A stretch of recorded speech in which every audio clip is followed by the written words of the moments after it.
Good morning, everybody, from Puerto Mexico. As you guys can see, I'm just waking up. I've been up for a little bit, but I thought I'd come on and share. So today, as you know, I am a higher self channeler. I wanted to share a couple moments with you talking about the higher self. Since I have this time, I wanted to at least impart some type of knowledge as to what and where and how you can do it in every day.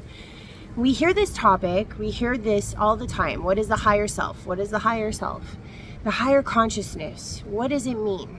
Now, for those of you that know me, maybe you understand that I don't just believe in one version of this. I believe that there are multiple candid avatars that live in multiple dimensional spaces that make up your entire highest self, highest oversoul self, but also at the same time that you exist in many dimensional thoughts of consciousness throughout this matrices. And I don't just mean the 3D, I mean 4, 5, 6, all the way to whatever dimensional space from what I've been shown up to 72.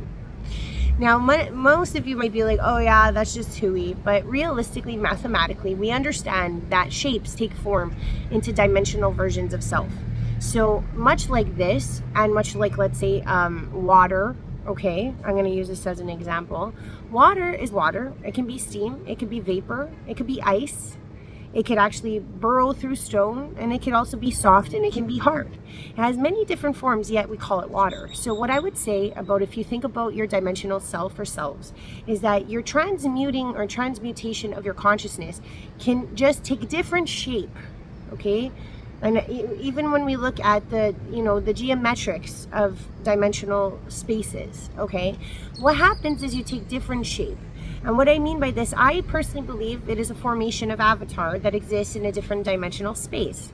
But if you don't, believe in this, that is fine. I will work within the dimensional shape as we understand, textahedrons, etc. I'm going to put some up in this video just so you understand. But if you could imagine yourself like water, that you can also be a gas, you can also be a liquid, you could also be a solid. It doesn't mean that you're not still water, right? So at the same time, you, as the essence of your own soul, just because you may not be in the same form, does not mean that the essence of who you are, the essence of the makeup, let's say H2O, hydrogen to 2 parts oxygen, right, is still formulated but takes shape in different ways. So that's kind of how I would describe the higher consciousness. It's never away from you, it's never aside from you, it's never different than you.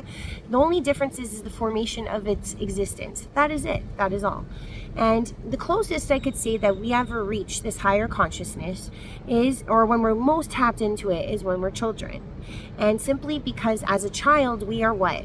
Innocent. We don't have the ego, we don't have the matrices, pressing upon us. We haven't even learned the concepts as a young child. So we are very raw, we are very ourselves. We are probably the most easily modifiable version of our, let's say, water self.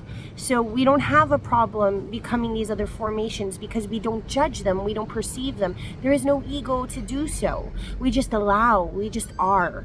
And that's the essence of the I am that is within all of us. So what I will say for those of you that are trying to touch part into what the higher self is, try your best to remember what the kid response is. And this may work better for parents, I will say that, because they have a little child to kind of inspire them. But at the same time, what you must understand is that what would your child self do?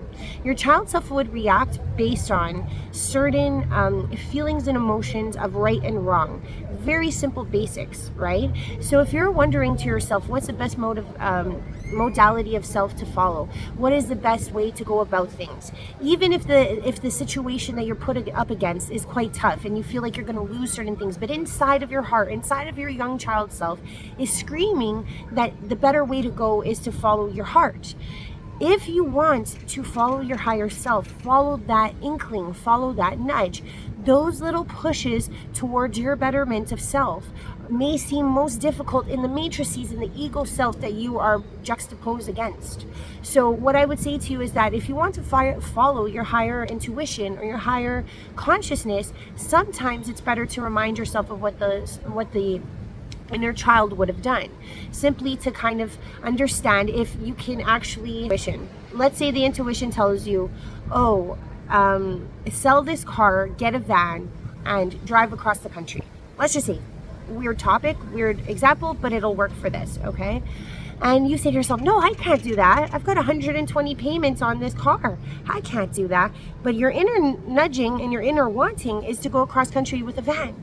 So what you'll notice is that if you should step into that consciousness of acceptance, the world will change for you, okay?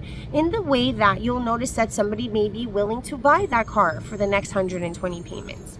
You might notice that there are placements of vans coming in front of your face. The minute that you accept that inner inkling or that inner nudging or that childlike perception of joy and happiness of self, you actually take upon yourself to rise to the higher consciousness or the higher occasion of what your life path is versus what you have been doctored to believe or you've been doctored to follow. And once you start following, let's say, that yellow brick road of self, you'll notice that the world starts to manifest the things that you need. In order to manifest the things that you need to rise to the higher consciousness. It's really that simple. But how do you get to the higher consciousness? It's by following those inklings. It's by following those little childhood nudges that you've been getting all along, no matter how difficult or no matter how out of the norm they may be. Because the thing is that out of the norm is who you are. Out of the norm is who I am. I cannot conform to what everyday stigma would dictate, or I would not be on this film right now, or I would not be in Mexico, or I would not have given up my job, or I would not have healed from all of my trauma. Do you see what I'm saying? I'm saying in order for anyone to heal themselves, in order for anyone to get to the next level of what they truly are and what they truly believe in, they have to get out of the norm, because the norm was never made for them. The norm was never made for any of us. We are unique. We are droplets of God sitting here in the soul space, in a formation of self, in a dimensional consciousness. So you can understand the grandness that is allowed and given to us as these souls put upon this dimensional space, planet, whatever way you want to put it. But what I will say is that in order for you to actually tangibly touch your higher consciousnesses, doesn't matter which level, 6, 7, 8, whatever the case may be, you must rise out of the norm. You must rise out of the box. You must rise out of the construct that you were placed in. Much like I was describing earlier with the two-dimensional triangle, it can also modify itself with another vertices in a three-dimensional space into a prism, and so forth as you add vertices to the fourth, even to the 10th dimensional or the 10th vertice self, become a textahedron. So you have to understand that even in a three-dimensional space, which is what we live in now, we can formulate a textahedron. And much like your consciousness, as you elevate, or let's say add more vertices to your consciousness, you can also mold and shape yourself within the same three-dimensional construct. So like I said, when you follow these nudges that are coming from your higher self, your inner child self, to follow, you're actually elevating and creating more vertices for yourself. So that expansion allows you to formulate and to manifest the world that you want to see around you versus living within the box or living within the 2D triangle that you're currently in. The actual constructs that are put upon us as human beings is to keep us as the simple 2D triangle. And we have a hard time even branching out of that construct, or let's say that box. And the whole point of following that yellow brick road of consciousness is so that you can follow and become your higher developed self. So I hope this helps, and I'm going to give you big kisses and vaya con Dios and viva la Mexico. I will be here for the next 2 weeks. I've been here almost a month now, and it's been great.